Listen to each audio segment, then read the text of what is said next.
नमस्कार दोस्तों, apex institute की क्लास में आपका बेहद स्वागत है। करंट की क्लास है और उसमें पहला क्वेश्चन आपके लिए लिखा हुआ है, कास्ट ऑफ लिविंग सर्वे 2024। जारीकर्ता कौन है? मर्सर है। इसमें जो है ये जो रिपोर्ट जारी की गई है, तो इसमें भारत का सबसे महंगा शहर प्रवासियों के लिए घोषित किया गया है मुंबई। तो आप लिख सकते हो इसमें प्रवासियों के लिए भारत का सबसे महंगा शहर, भारत का सबसे महंगा शहर। तो सबसे महंगा शहर कौन सा है? तो ये आपका है मुंबई, सबसे महंगा शहर है। इसके बाद दूसरा सबसे महंगा शहर कौन सा है? आपका दिल्ली। ठीक है, इनको भी नोट कर लीजिए। दूसरा सबसे महंगा शहर कौन सा है? दिल्ली। तो सबसे महंगा शहर कौन सा है? मुंबई। और दूसरा सबसे महंगा शहर कौन सा है? दिल्ली। और इसी में अगर क्वेश्चन आपसे पूछ लिया जाए कि विश्व का सबसे महंगा सिटी कौन सा है, तो इसमें अब आप लिखिए जरा कि प्रवासियों के लिए विश्व में या विश्व का सबसे महंगा शहर अगर ये पूछा जाए आपसे, तो विश्व में सबसे महंगा शहर है आपका हांगकांग।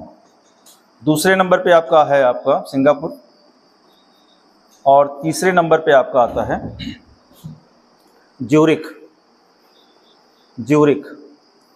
ये विश्व के सबसे महंगे शहर हैं। और भारत में सबसे महंगा शहर कौन सा है? आपका मुंबई। दूसरे नंबर पे कौन सा है? आपका दिल्ली। अगर हम बात करें कि जो विश्व के सबसे महंगे शहर हैं, विश्व के सबसे महंगे शहर, अगर ये क्वेश्चन आपसे पूछा जाए कि विश्व के सबसे महंगे शहर, तो आपने नाम लिया है, सबसे पहले नाम लिया है हांगकांग। ये है कहाँ पे? हांगकांग। और नंबर 2 पे आपने नाम लिया है सिंगापुर, और नंबर 3 पे आपने लिया है ज्यूरिख। तो ये क्वेश्चन आपसे अगर पूछा जाए कि ये सब हैं कहाँ, तो हांगकांग जो है ये चीन में है। कहाँ पे है बेटा? चीन में है। और चीन का सबसे घनी आबादी वाला शहर है, इसको भी नोट करिए। चीन का सबसे घनी आबादी वाला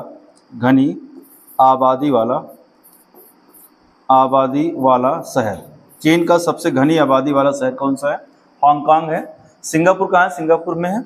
और ज्यूरिख कहाँ है? तो ये भी क्वेश्चन आप नोट कर लीजिए। ज्यूरिख स्विट्जरलैंड की राजधानी है। कहाँ है? स्विट्जरलैंड की राजधानी बर्न है। वहाँ का स्विट्जरलैंड की राजधानी क्या है? तो स्विट्जरलैंड की राजधानी है बर्न। और स्विट्जरलैंड की अगर आपसे पूछा जाए कि सबसे बड़ा शहर कौन सा है, स्विट्जरलैंड का सबसे बड़ा शहर, तो ये स्विट्जरलैंड का सबसे बड़ा शहर है। और ये स्विट्जरलैंड का सबसे महंगा शहर भी है। और अभी जो कास्ट ऑफ लिविंग सर्वे हुआ है, मर्सर ने जारी किया है, तो विश्व के तीसरे सबसे महंगे शहरों में आता है आपका ज्यूरिख। ठीक है, नोट कर लेना। आज का दूसरा क्वेश्चन आपसे करंट में है कि अंतरिक्ष के लिए योग सम्मेलन 2024, वेरी इंपॉर्टेंट है, इसको आप डैश कर लीजिए। अंतरिक्ष के लिए योग सम्मेलन 2024, इसके आयोजक कर्ता कौन है? तो केंद्रीय योग एवं प्राकृतिक चिकित्सा अनुसंधान परिषद ने इसका सम्मेलन किया है। ये कहाँ हुआ है? तो इसको नोट करिए जरा। कर्नाटक के बेंगलुरु में आयोजित किया गया है। कर्नाटक के बेंगलुरु में इसका आयोजन हुआ है। किस दिवस पर हुआ है? तो आपने पढ़ा है, अभी हुआ था, 21 जून को मनाया गया था अंतर्राष्ट्रीय योग दिवस मनाया गया था। तो अंतर्राष्ट्रीय योग दिवस के अवसर पर ही अंतरिक्ष के लिए योग सम्मेलन, जो अंतरिक्ष में लोग हैं उनके लिए जो है, उनकी दिनचर्या के लिए योग सम्मेलन का आयोजन हुआ है। कहाँ हुआ है? कर्नाटक के बेंगलुरु में हुआ है। और किस दिन इसका आयोजन किया गया था? तो जिस दिन आपका अंतर्राष्ट्रीय योग दिवस मनाया गया था, उस दिन इसका आयोजन हुआ था। अगर आपसे क्वेश्चन आपसे पूछा जाए कि अंतर्राष्ट्रीय योग दिवस कब मनाया गया है, तो इसके भी लिए नोट कर लीजिए। अंतर्राष्ट्रीय योग दिवस प्रत्येक 21 जून को मनाया जाता है। आपने पढ़ा भी है। संयुक्त राष्ट्र महासभा ने इसको जारी किया था। 2015 में इसकी शुरुआत मानी जाती है। इसकी सबसे पहले शुरुआत कब मानी जाती है? 2015 से प्रत्येक वर्ष अंतर्राष्ट्रीय योग दिवस मनाया जा रहा है। तो ये क्वेश्चन आपके लिए बेहद इम्पॉर्टेंट है। योग दिवस 21 जून को ही क्यों मनाया जाता है? तो आपको पता होना चाहिए कि आपको पढ़ाया गया है कि भूमध्य रेखा, ये मैंने आपको बताया भी था, और ये कर्क रेखा है। कौन सी रेखा है? कर्क रेखा। तो और ये कौन सी रेखा है? ये मकर रेखा है। तो अगर आपसे पूछा जाए कि योग दिवस 21 जून को ही क्यों मनाया जाता है, क्योंकि जो उत्तरी गोलार्ध है, उत्तरी गोलार्ध, तो इसका सबसे बड़ा दिन कब मनाया जाता है? तो 21 जून को। और दक्षिणी गोलार्ध में सबसे बड़ा दिन कब मनाया जाता है? तो ये 22 दिसंबर को मनाया जाता है। तो उत्तरी गोलार्ध में 21 जून के बाद सूर्य जो है दक्षिणायन होने से स्टार्ट हो जाता है। मतलब 21 जून के बाद सूर्य कहाँ चला जाता है? दक्षिणायन होना स्टार्ट हो जाता है। इसीलिए 21 जून को ही, प्रत्येक 21 जून को ही अंतर्राष्ट्रीय योग दिवस मनाया जाता है। अगर आपसे क्वेश्चन ये भी पूछा जाए कि योग आपसे पूछा जाए योग के जनक कौन है या योग के पिता किसको माना गया है, तो वो किसको माना गया है? पतंजलि को माना गया है, पतंजलि। ठीक है, योग के जनक कौन है? पतंजलि हैं। सबसे पहले योग दर्शन की शुरुआत इन्होंने ही किया था। आपको हिस्ट्री में पढ़ाए जाते हैं 6 दर्शन, उसमें से एक आपका दर्शन है योग दर्शन, और वहाँ पे जनक कौन माने गए हैं? सबसे पहले इन्होंने ही शुरुआत किया था। ठीक है बेटा, अगला क्वेश्चन आपके लिए है एडीबी ने भारत को 170 मिलियन US$ की धनराशि प्रदान किया है। किसके लिए प्रदान किया है? तो चिकित्सीय सुविधाओं को, आप कौन सी सुविधाएं? चिकित्सीय सुविधाएं या चिकित्सा को और सघन बढ़ाने के लिए स्वीकृत धनराशि किया है एडीबी बैंक ने। ठीक है, आपसे अगर पूछा जाए कि ये एडीबी बैंक ने दिया है, तो एडीबी बैंक का फुल फॉर्म अगर आपसे पूछ लिया जाए कि एडीबी बैंक का फुल फॉर्म बताइए, तो इसका फुल फॉर्म होता है Asian development bank. Asian development bank, ADB bank जो है एशियन डेवलपमेंट बैंक इसका पूरा नाम है। एडीबी बैंक की स्थापना कब हुई थी? तो स्थापना इसकी हुई थी 1966 में, और इसका जो मुख्यालय है ये कहाँ है? ये एग्जाम में पूछा भी जाता है कि मुख्यालय कहाँ है। तो ये फिलीपींस के मनीला में है। कहाँ है बेटा? फिलीपींस के मनीला में है, मनीला। एक क्वेश्चन आपसे और पूछ सकता है कि जो फिलीपींस ने इतनी धनराशि दिया है, तो आपने पढ़ा होगा कि राष्ट्रीय चिकित्सा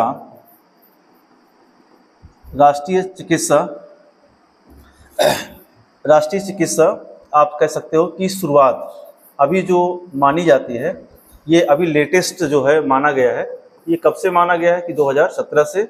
इसके पहले कितना था? तो वो 2002 था। ठीक है, ये भी क्वेश्चन आपके लिए इंपॉर्टेंट है।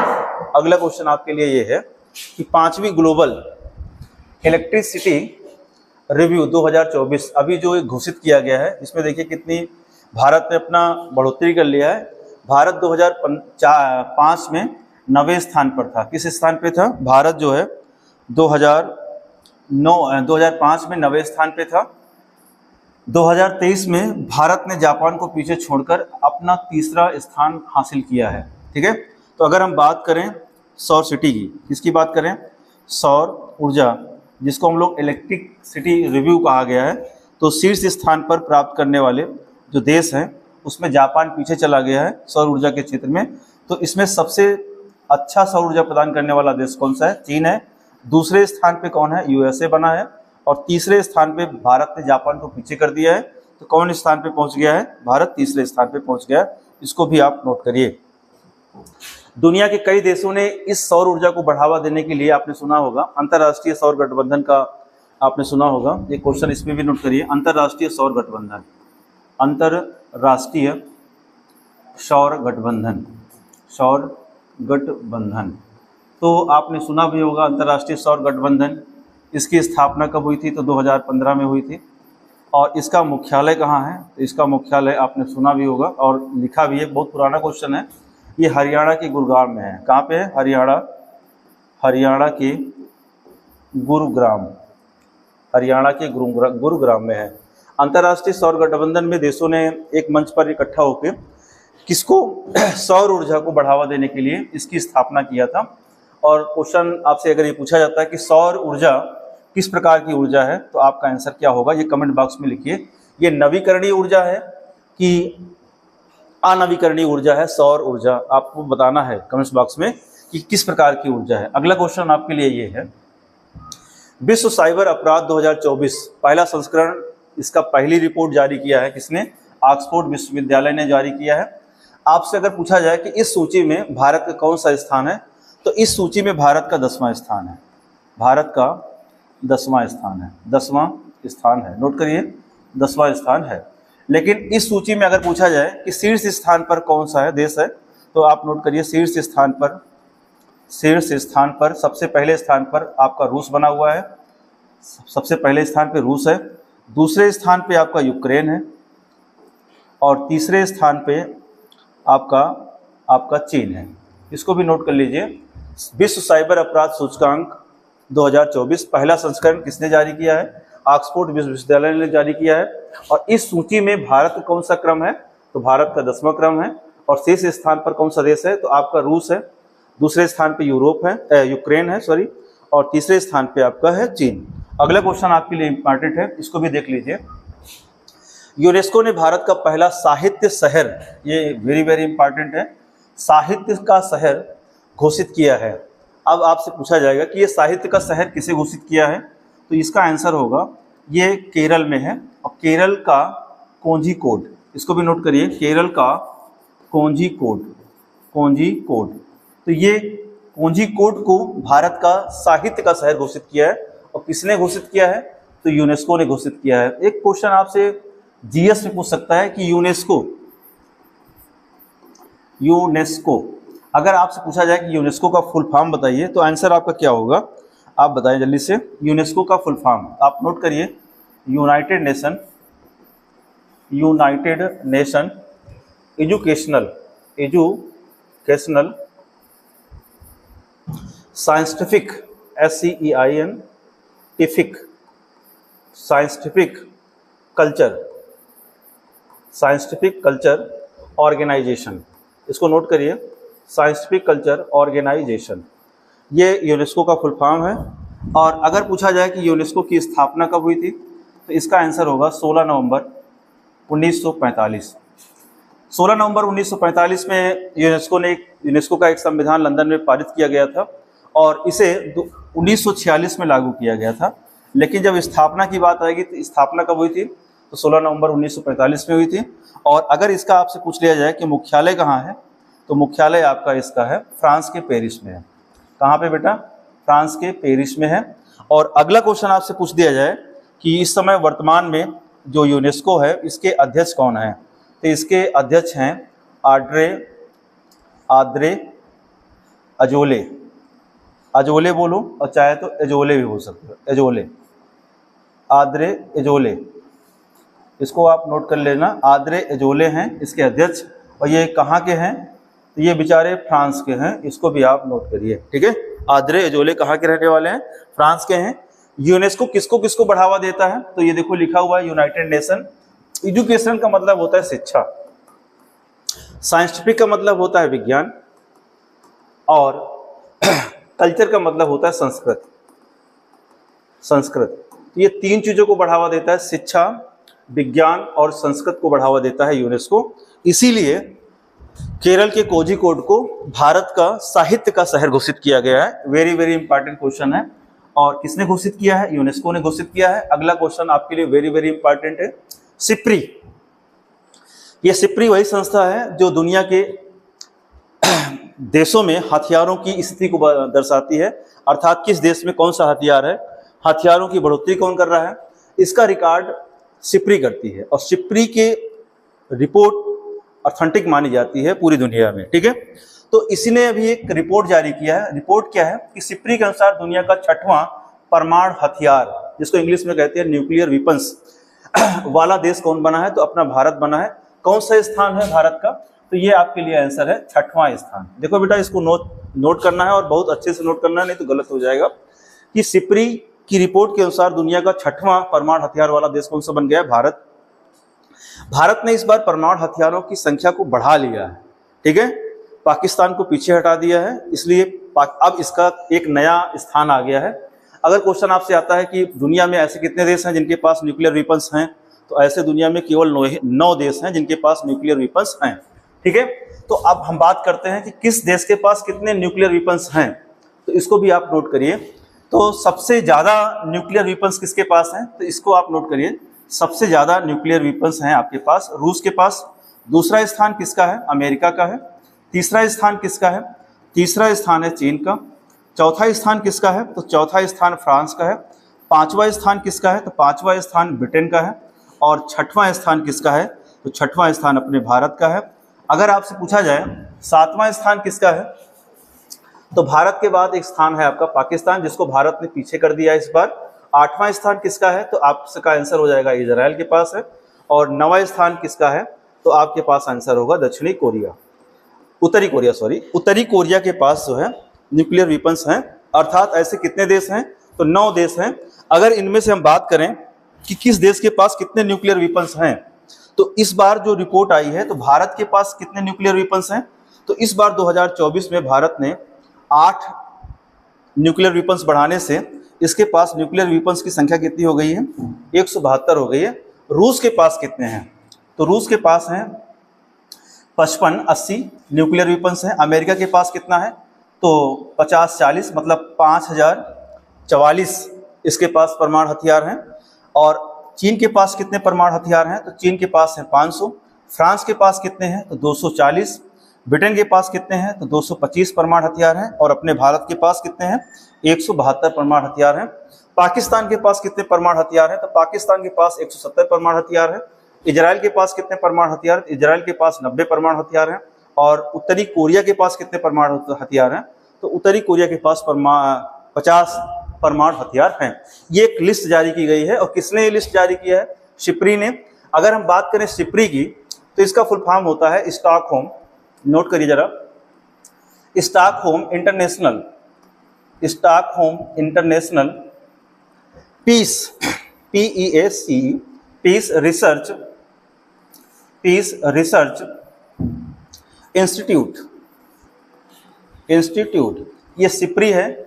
इसका फुल फॉर्म है। एग्जाम में कभी कभी पूछ लिया जाता है कि सिप्री का फुल फॉर्म बताइए। ये हैं आपके पास लिस्ट जिनके पास दुनिया में परमाणु हथियार हैं, न्यूक्लियर वेपन्स हैं।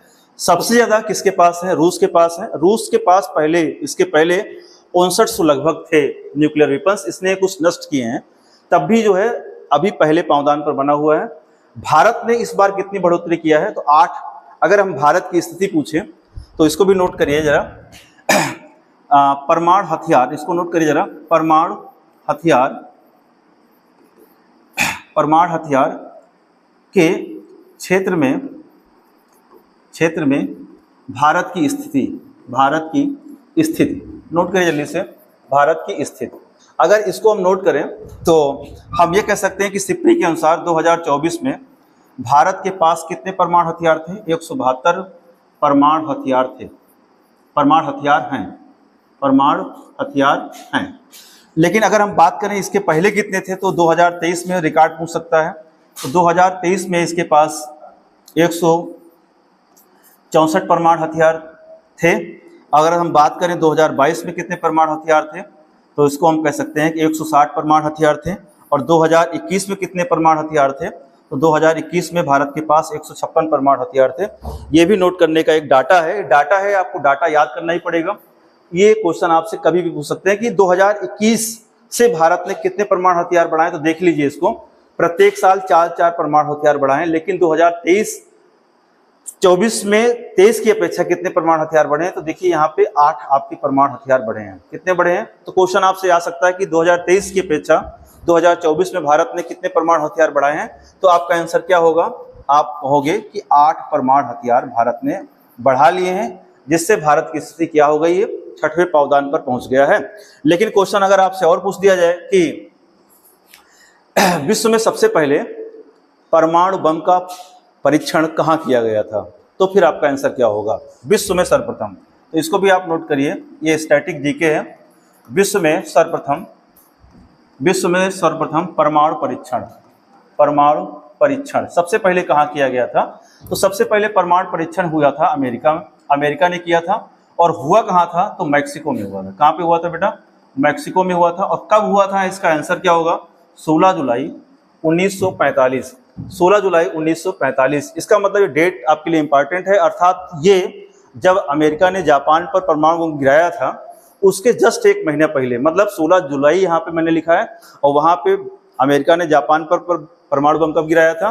तो अमेरिका ने जापान पर परमाणु बम गिराया था। आपके पास एक है डेट है 6 अगस्त 1945 और एक है 9 अगस्त 1945।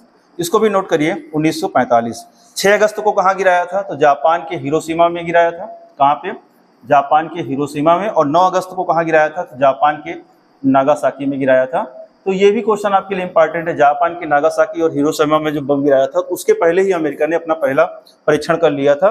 क्वेश्चन आपसे पूछा जाए कि परमाणु हथियार के जनक किसे कहता है, अर्थात इसमें क्वेश्चन आपसे आ सकता है कि परमाणु जो बम होता है इसके जनक, परमाणु बम के जनक किसको माना गया है? तो ये क्वेश्चन आपके लिए इंपॉर्टेंट है। ये कहाँ के रहने वाले थे? तो ये भी अमेरिका के रहने वाले थे। इनका नाम क्या था? इनका नाम था रॉबर्ट